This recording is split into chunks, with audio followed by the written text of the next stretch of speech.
ఇవాళ నేను ఒక టెట్లో అడిగినటువంటి బిట్ను డిస్కస్ చేసే ప్రయత్నం చేస్తాను.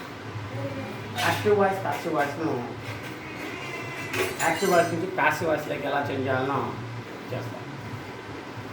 సాధారణంగా అందరూ యాక్టివ్ వాయిస్ నుంచి ప్యాసివ్ వాయిస్లోకి చేయడం చాలా ఈజీ. సబ్జెక్ట్ అనేది ఆబ్జెక్ట్ అవుతుంది, ఆబ్జెక్ట్ అనేది సబ్జెక్ట్ అవుతుంది అని చెప్పేసి చాలా చేస్తారు. సబ్జెక్ట్ లేదండి. Don't sleep, choose the passive voice for the sentence అన్నాడు. కీవర్డ్ ఏంటంటే ప్యాసివ్ వాయిస్. ప్యాసివ్ వాయిస్లోకి మార్క్స్ అడిగి క్వశ్చన్ ఇస్తున్నారు. Don't sleep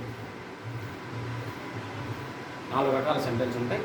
assertive sentence, imperative sentence, interrogative sentence, exclamatory sentence. You know that very well. Don't sleep అంటే ఇది command అని చెప్పేసి అందరూ కూడా ఇది ఒక ఆర్డర్ లాగా ఉందని చెప్పేసి ఈ V3 ఉంది అని చెప్పేసి ఇదే పెడతారు ఆన్సర్ కాదు. తర్వాత ఇక్కడ కూడా V3 ఉందని చెప్పేసి ఇది పెట్టేదానికి ఛాన్స్ ఉంది.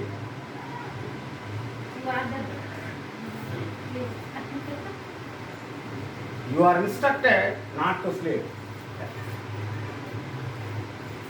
డోంట్ అనేది కాబట్టి ఇక్కడ నాట్ టు వస్తుందని చెప్పి ఇక్కడ పెట్టడానికి నాట్ టు అనేది వస్తుంది. అంటే 4 ఆప్షన్స్ కూడా కన్ఫ్యూజ్ అయ్యేదానికి ఛాన్స్ ఉందన్నమాట. ప్రతి ఒక్క డిస్ట్రాక్టర్లో ప్రతి ఒక్క ఆప్షన్లో కూడా not to don't sleep order అని చెప్పేసి ఈ 2 పెట్టేదానికి ఛాన్స్ ఉంది. ఈ 2 కూడా అబ్సల్యూట్లీ కాదు అని ఛాన్స్ అన్నమాట. ఎప్పుడైనా సరే యాక్టివ్ వాయిస్ నుంచి ప్యాసివ్ వాయిస్లోకి మార్చేటప్పుడు బీ ఫార్మ్స్ ఉంది, దాని పక్కనే V3 ఉండాలి. ఏం సార్? బీ ఫార్మ్స్ ఉంది, దాని పక్కనే V3 ఉండాలి. అంటే యామ్ కానీ, ఈజ్ కానీ, ఆర్ కానీ, వాజ్ కానీ, వర్ కానీ, ఇంకా బీ ఫార్మ్స్ బీ కానీ, బీయింగ్ కానీ ఉంది. దాని పక్కనే ఉండాలంటే V3 ఉండాలి. కొండగుర్తండి.